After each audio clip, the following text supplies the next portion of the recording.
अच्छा बेटे, मेमोरी में जो हमें तीन मेन कैटेगरीज के आर्टिफैक्ट्स मिलते हैं, इसमें यूज़र नेम ये डिस्कस कर चुके हैं वैसे हम। इसमें पहली category user name and password की है, जो हमारी एक्सेस मैनेजमेंट होती है उसका मुकम्मल डाटा, उसके क्रीडेंशियल्स। दूसरे हमारे डिक्रिप्टेड प्रोग्राम्स हैं। कोई भी मलिशियस सॉफ्टवेयर जो आता है इनक्रिप्टेड होता है, ठीक है। रन होने से पहले उसको डिक्रिप्ट होना पड़ता है, तो वो उसकी जो इन्फॉर्मेशन होती है डिक्रिप्शन की, ठीक है। तो उसके बाद ओपन क्लिपबोर्ड के या विंडोज़ के कंटेंट हैं। विंडोज़ के कंटेंट जिसमें चैट बॉक्सेस होते हैं हमारे, जो रनिंग कमांड्स होती हैं हमने CMD पे या पावर शेल पे दी हैं, क्लिपबोर्ड का कॉपी पेस्ट वाला डाटा है, ठीक है। ये हमारे पास मेन आर्टिफैक्ट्स होते हैं जो हम मेमोरी से गैदर कर सकते हैं, फिज़िकल मेमोरी से सिस्टम की। तो हमारे जो सारे के सारे एग्जीक्यूटेबल प्रोग्राम्स हैं वो ज़ाहिर है रैम में लोड होकर रैम से गुज़र के ही जाएंगे।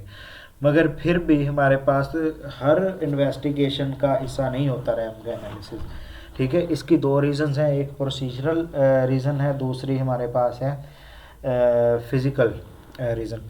प्रोसीजरल रीज़न ये है कि हमें रैम में ज़ाहिर है डाटा तभी आएगा जब कोई प्रोग्राम उसमें या कलेक्शन प्रोग्राम रन होंगे, ठीक है। रन होंगे तो उसके अंदर फुटप्रिंट छोड़ेंगे, एविडेंस छोड़ेंगे कोई ना कोई, ठीक है।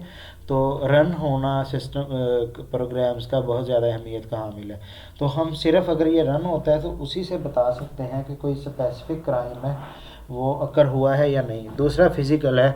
फिज़िकल रीज़न आपसे पहले भी डिस्कस हो चुकी है कि अगर ये जो शट डाउन हो जाएगा तो रैम के कंटेंट फ्लश्ड हो जाएंगे, वाश आउट हो जाएंगे, ठीक है। तो वो सारी जो इन्फॉर्मेशन होगी एक्टिव प्रोग्राम की वो वाश आउट हो जाएगी।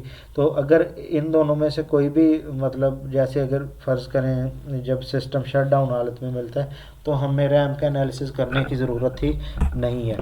अच्छा, फिर उसके बाद इसका मेमोरी का हम इसका डंप कैसे लेते हैं, मतलब इसके मेमोरी को कैसे इमेज लेते हैं हम। एक डेडिकेटेड PCI डिवाइस होती है, ठीक है। जो PCI डिवाइस होती है पेरिफेरल कंपोनेंट इंटरकनेक्ट डिवाइस कहते होते हैं, ठीक है। ये हम अटैच करते होते हैं उसके साथ। The CPU of the target host is temporarily suspended, ठीक है। उसको कनेक्ट करके ये एक्चुअली एक PCI डिवाइस पीछे जो इमेज है उसमें लगी भी हुई है, ठीक है। अगर आप उसको डिटेल से देखना चाहें तो ये लिंक आप कॉपी पेस्ट करके URL ये कॉपी पेस्ट करके आप देख सकते हैं, वहाँ पे जूम करके भी देख लें किस तरह की होती है। तो इस प्रोसेस के दरमियान CPU of the target host is suspended to prevent an attacker from executing malicious code and illegitimately modifying the status of the system. जैसे ही हम ये कनेक्ट करते हैं रैम के साथ तो रैम का हमारे पास समझे कापी होना शुरू हो जाता है, डाटा इमेज शुरू हो जाती है। मगर इसके दरमियान ऑपरेटिंग सिस्टम मुअत्तल हो जाता है। ऑपरेटिंग सिस्टम कोई चेंजेस नहीं कर सकता, क्योंकि कोई भी मैलिशियस प्रोग्राम रन हुआ तो शायद वो वाश आउट करने की कोशिश करे, ठीक है। रैम के जो स्टैट है वो मॉडिफाई हो जाए, ठीक है। तो जब सारे ऑपरेशन कंप्लीट हो जाते हैं तो ऑपरेटिंग सिस्टम को दोबारा से कंट्रोल दिया जाता है। तो जो एक्विजिशन कार्ड होता है returns to the idle state again, ठीक है। Since the processor of the host in the question is successfully halted, the imaging operation can be automatically completed without interference by any other processes, ठीक है। तो ये सारा जो system halt हो जाता है जो हमारा प्रोसेसर होता है, तो जब हमारा ये कंप्लीट हो जाएगा, इमेजिंग कंप्लीट हो जाएगी, तो उसमें किसी भी तरह की इंटरफेरेंस नहीं आएगी, ठीक है। तो